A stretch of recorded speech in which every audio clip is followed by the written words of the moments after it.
कितना अच्छा लग रहा है, आप लोग इतना शांत हैं अभी।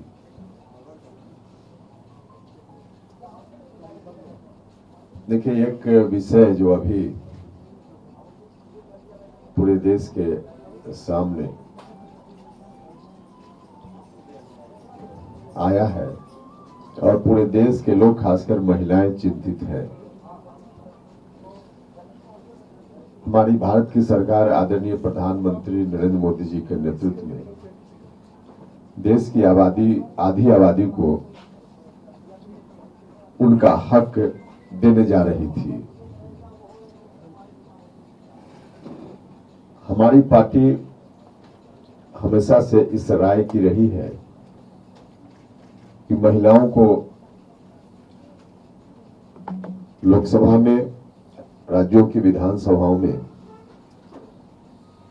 प्रतिनिधित्व मिलना चाहिए, उचित प्रतिनिधित्व मिलना चाहिए। हमारी पार्टी इस राय की भी रही है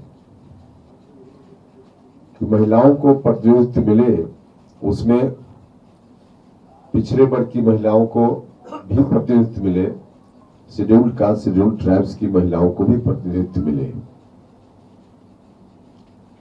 अभी जो बिल आया था उसमें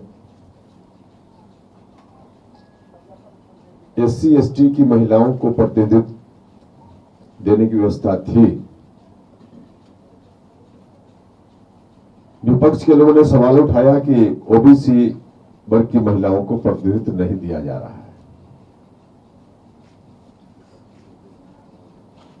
हमारी पार्टी ने इस बिल का समर्थन किया और हमारी राय अभी भी है कि उस बिल को पास होना चाहिए था, क्योंकि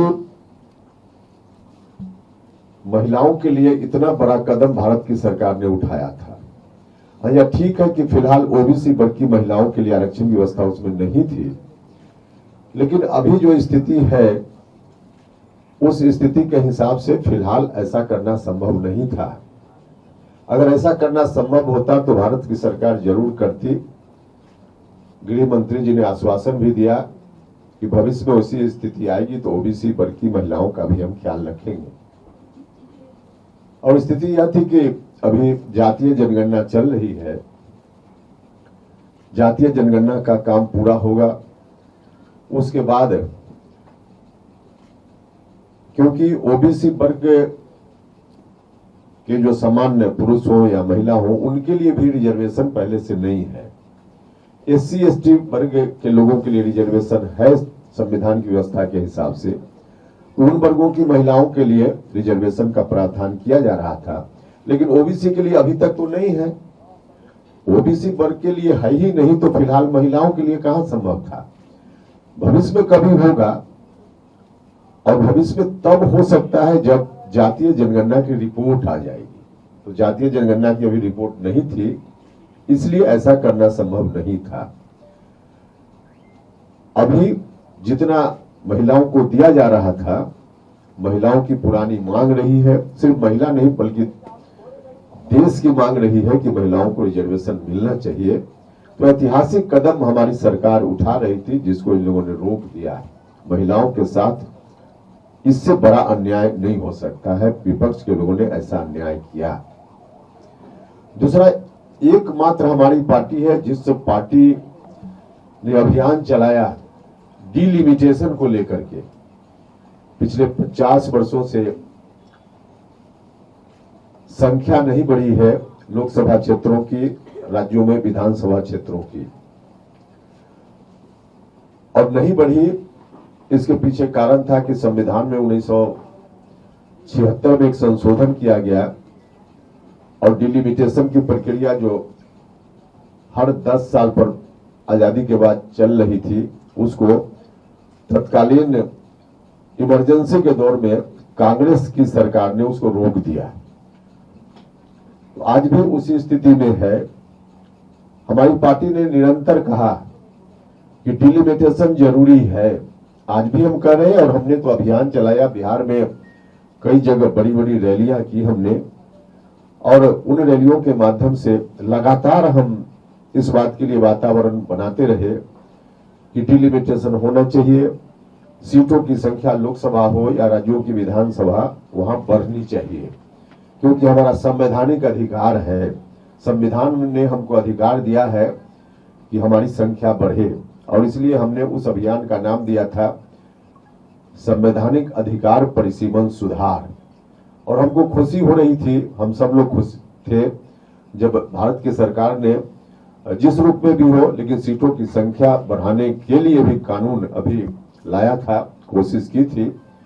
हम बार बार उस वक्त भी कह रहे थे कि यदि 2011 की जनगणना के आधार पर ही परिसीमन हो तो बिहार में अभी लोकसभा क्षेत्रों की संख्या 40 है, उसकी जगह 60 हो सकती है। हम लोग बहुत प्रसन्न थे जब भारत की सरकार ने अभी 40 से 60 लोकसभा क्षेत्रों की संख्या लाने का निर्णय लिया, और इसके लिए भी बिल था, डिलिमिटेशन होता तो बिहार में 40 की जगह 60 लोकसभा क्षेत्रों की संख्या हो जाती, और विधानसभा में भी अभी 243 की जगह 365 विधानसभा क्षेत्रों की संख्या बिहार में हो जाती। तो इतनी बड़ी संख्या बढ़ती, बहुत सारे नए लोगों को भी चुनाव लड़ने का मौका मिलता, और संसद में बिहार के 40 की जगह 60 लोगों को जाकर प्रतिनिधित्व करने का मौका मिलता, और बिहार में भी विधानसभा क्षेत्रों की संख्या 365 हो जाती तो बहुत सारे लोगों को मौका मिलता, महिलाओं को भी मौका मिलता, उनकी संख्या उसमें 33% होती। तो विपक्ष के लोगों ने इसको भी नहीं होने दिया। तो बिहार के साथ बहुत बड़ा अन्याय इन लोगों ने किया है। कांग्रेस के लोग, आरजेडी के लोग बिहार के साथ बहुत ही बड़ा अन्याय किया है इन लोगों ने, और इस अन्याय को हम जनता के बीच जाकर कहेंगे लोगों से।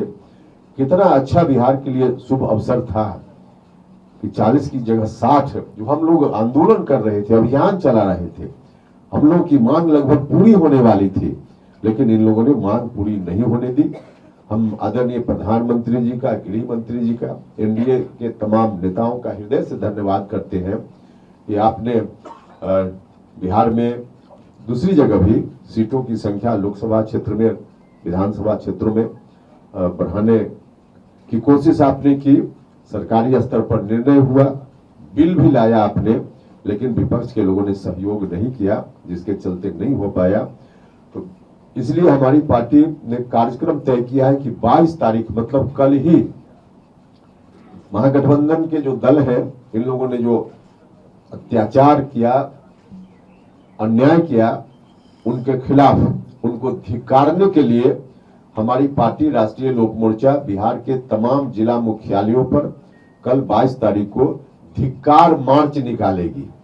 धिक्कार मार्च पटना में भी और राज्य के विभिन्न जिला मुख्यालयों में हमारे साथी धिक्कार मार्च निकालेंगे, और धिक्कार मार्च के माध्यम से हम आम जनता के बीच इन बातों को ले जाएंगे कि किस तरह से इन लोगों ने बिहार के साथ अन्याय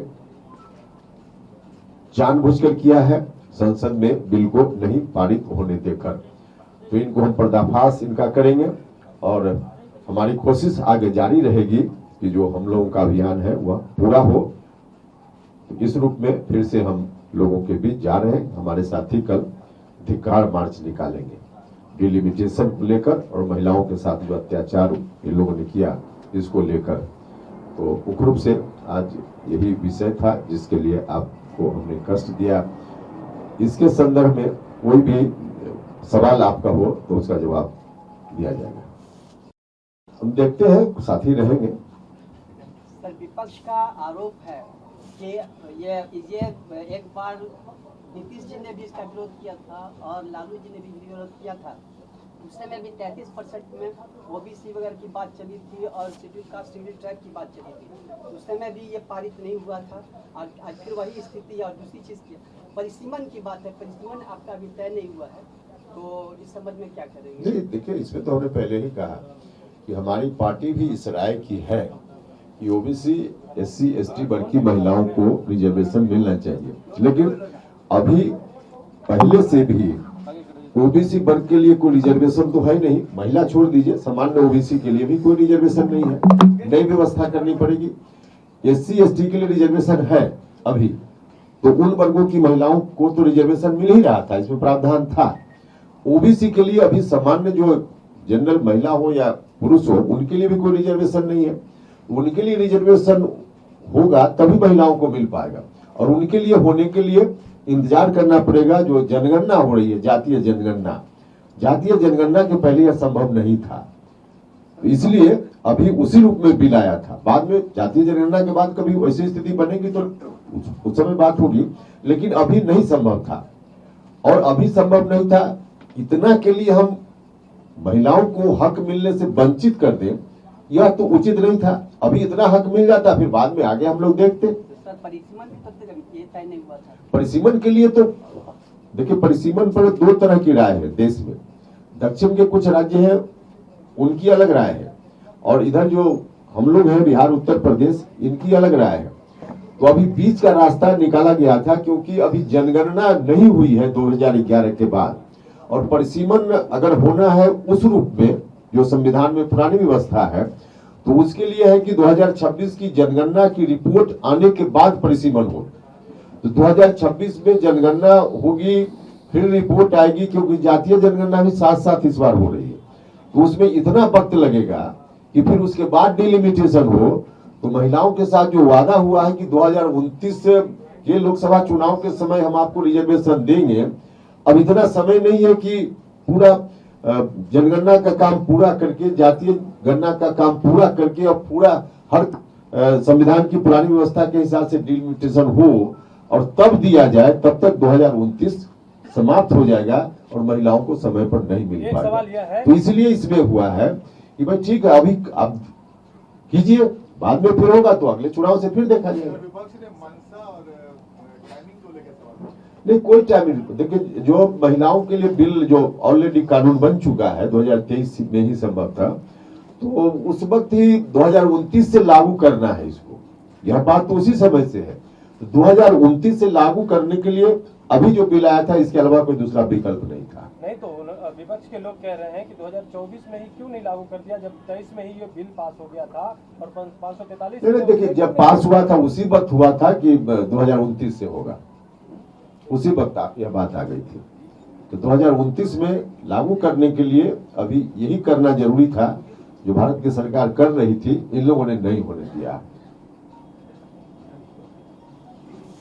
चलिए, बहुत बहुत धन्यवाद।